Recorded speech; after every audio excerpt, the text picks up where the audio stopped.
Hello, everyone, and welcome to EnglishPod. My name is Marco. My name is Catherine, and today we have a very serious dialogue for you. That's right. We are going to talk about a will and testament, the last will and testament of someone. All right, so what is a will and testament? Well, basically, this is a document that someone writes, usually with a lawyer, that explains what to do with the person's body and their possessions, their things, after they die. Right. So many people write these, and the family will then use it to discover who gets to receive certain objects and what to do with this person's body. Right. Exactly. So that is a last will and testament. We are going to take a look at an example of one so you would see more or less in English how one is written. Now, obviously, they can be very long and very complex. So we've taken one that has some interesting words there that are a little bit more specific, a lot of legal terms there. So why don't we listen to this dialogue for the first time, and we'll be back shortly.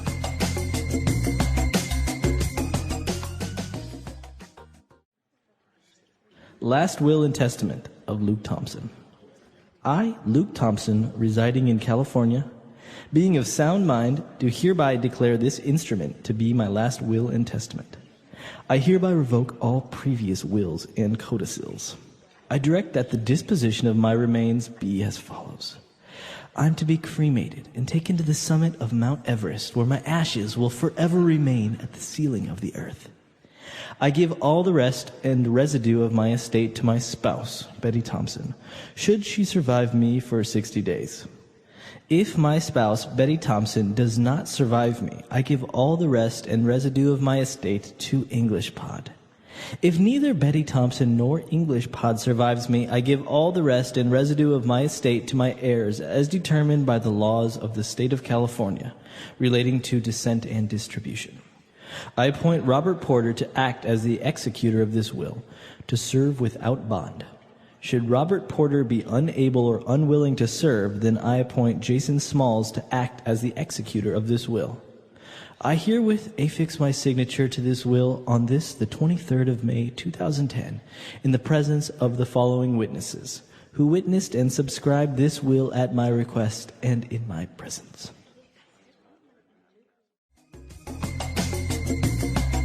All right, we're back. So now we're going to take a look at 5 key words on language takeaway. Language takeaway. Okay, the first word here in language takeaway comes from the very beginning of this, monologue. We're reading the last will and testament aloud. I, Luke Thompson, residing in California, being of sound mind. Sound as an adjective. What does this mean? That's very interesting. So he says, I am in sound mind, and sound is an adjective to describe I am in a good state of mind. That's right. So it means not having any problems or logical or unaffected. Basically, I'm not crazy, right? Right. I'm not crazy. I don't have any problems. We can say this about other things, too. We can say he's of sound body. Right. That means that he is healthy. He has no problems with his body. Or I could say, Marco, that's a really good decision. It's a sound decision. So, again, that's also a way of saying good or... It will work. It will work. It's a good decision. It's feasible. Yeah. So you can use this adjective with sound body, sound mind, or a sound decision. Or sometimes some people even say, I think in Ireland, they say, oh, he's a really sound guy. Oh, so he's a good guy. He's a good guy. Very interesting. Yeah. I learned something. So sound body, sound mind, sound guy. Moving on, he was talking about the will, and he says, I hereby revoke all previous wills and codicils. The verb here is to revoke. To revoke. This is something that a lot of people hear in America when they drive their car too fast. Yeah. The police catch them, and the police revoke their driver's license. And that basically means to take away. That's right. Or to take, right? To take away from. So this man here, Luke Thompson, what he's saying is, I revoke all previous wills. That means any other will that I wrote before, it's not good anymore. Right. I'm throwing it away. This is the only one that will exist. Mm-hmm. So you can use this word revoke with many aspects. For example, sometimes employees will get their benefits revoked by the company because maybe they don't have enough money anymore. Or maybe they're bad employees. That's too bad. All right, so to revoke. Now, moving on, he was talking about his estate. So this is very interesting because he says, I give all the rest and residue of my estate to my spouse. Okay, estate, it sounds like a very fancy word. It is a fancy word. Sometimes we use this word to mean someone's property, their house. But in a will, this means everything the person owns. House, car, things, pets, stocks, investments. The estate is essentially everything the person owns as a kind of one unit. Right, exactly. So anything that is yours or you may have bought, just consider the estate is a big bag, right? That's your estate. And inside this bag is everything that you own. You might see advertisements, in fact, in America or in England for estate sales. This means that when someone passes away, when they die, their family will sell their things, and this is an estate sale. You can find beautiful, interesting things at estate sales. Exactly. Very interesting. So that is a person's estate. Now remember, this is in the legal terms because you also have other things like real estate and, as you mentioned, which would be a house, right? Okay. Now, apart from his estate, he was telling everyone as to how they should take care of his body or what they should do with it. And he said, well, I am to be cremated. Okay, this is important. When a person dies, there are generally two options. Their body can be buried in a casket in the ground.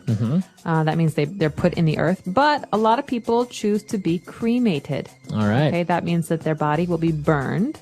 And their ashes, that means the things that are left after they are burned, they will be taken somewhere else. Right. Like in a bowl or a pot. Right. And in this case, that's what the person wants. He wants to be cremated. So that would be the verb to cremate. And the noun would be a cremation. Cremation. And what is going to happen to all this stuff? Basically, it's going to be given away to his wife, to EnglishPod, and to his heirs. This is our next word. What is an heir? Now, if you notice, the H is silent there. So his heirs. And those are basically his children, his daughters or his sons. Right. My heirs are the people who are related to me, who, in this case, will receive some of my things. Now, is it only the children, or also it could be maybe any other relatives? It could be any other relative. You could say, I'm his heir, he's my great uncle. Means we're related, but we're not necessarily father and daughter or grandfather and granddaughter. An heir is someone who is related to the family. It doesn't have to be a certain relationship. And now it's interesting because from this word we can get inheritance. Now we didn't find it in the dialogue. So it's very interesting because they're very similar in spelling, right? Inheritance and heir. Right. Good to remember. Yeah. Good to remember. You switch the E and the I's, right? That's right. So inheritance is a thing. You can receive this. So I received an inheritance from my great-grandmother. That means I received some money or some things. That means you were that person's heir. That's right. Okay. Or, in his inheritance, he received a large house. He was the heir to a great fortune. Okay. Interesting. So again, inheritance wasn't in the dialogue, but I think it's worth mentioning. And I think now we can move on to 4 very interesting items that we have for you on Fluency Builder. Okay, these first 2 are words that we normally read or hear in legal documents. And I want to place emphasis on the fact that we don't really say them in spoken English. So remember that these are more formal terms. Yeah. The first one is hereby. Hereby. I hereby declare. Right. That means now. Now. With this word, with this spoken sentence, this will happen. I think we've seen it like in movies sometimes. It's like, I hereby declare this country in the name of England. I hereby declare you man and wife. Exactly. Okay. That means in this moment, this happens. Okay. And a very similar word that we also saw in the dialogue is herewith. So in the will and testament, we hear Luke Thompson who says, I herewith affix my signature. That means with the action of signing my name, signing my signature, this will be completed. Okay. So I herewith, you have to have an action, not just a word. Okay, That's so the difference. I herewith attach my seal. Okay, a seal is like a stamp, very common in the old days when you had real letters. But I herewith attach my seal and give my approval to this document. Okay, so it has to be something physical. Yeah. Right? So if maybe you're writing like this very classic letter and you say, I herewith include a lock of my hair. Ooh, how romantic. Okay, that's kind of creepy, but Yeah. but you're including or attaching physically, right? That's I guess the modern version of herewith would be attach. Yeah. Okay, good. Herewith, hereby. We've got another phrase here that you might hear more commonly. At the beginning of the will and testament, there's a phrase, as follows, okay? I direct that the disposition of my remains be as follows. So, with my body, do as follows. So, basically, this is a very common way of putting this in a sentence to indicate that you're going to start to list items. That's right, or give instructions. Give instructions. So, for example, to make a loaf of bread, do as follows. Number 1, get some flour. Number 2, add some water. So this is a way for us to say, listen, I'm going to give you instructions or a list. Pay attention. So please do as follows. Please act as follows. Okay, very good. And our last word that we have here, going back to herewith, he said, I herewith affix my signature. What does it mean when you affix? Okay, affix is a word we have a number of other words for these days, so you rarely hear it. It means to attach or to include. Okay, so I herewith affix my signature would be attach my signature. Right, I provide my signature, or I herewith affix my address, or I herewith affix something. Okay, very good.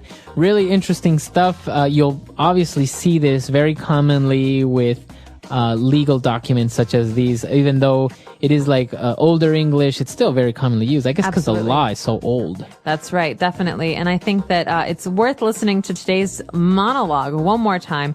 Think about some of the words that we've just discussed, and we'll be back in a moment.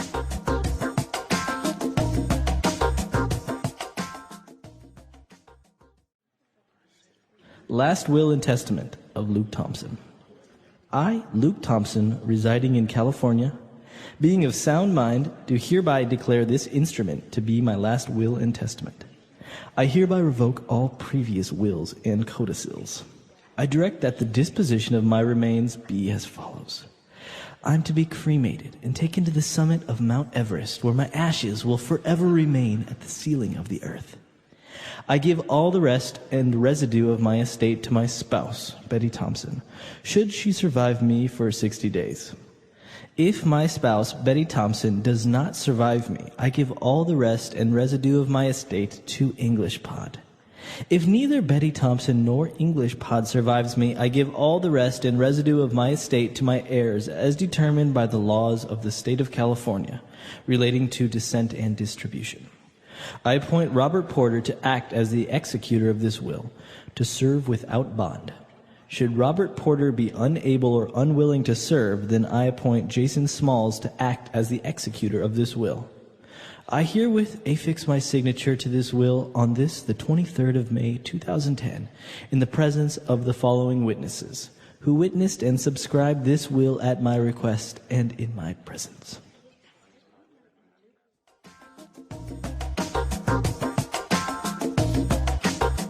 All right, we're back. So this is a very interesting topic. Now, I wonder, within the will or within the estate, do you also acquire a person's debts? Ah, that's a good question. Because I know in some countries you do, in some countries you don't. I know in like some cases, some heirs have found themselves in some legal problems because all of a sudden they inherited that person's debts and stuff like that. I think that does happen, especially for people whose properties are mortgaged. For example, if your uncle has a house and he didn't pay for it with cash, he has a mortgage, and he dies, and you inherit this house, you also inherit the mortgage. Yeah. So sometimes inheritances are not always a good thing.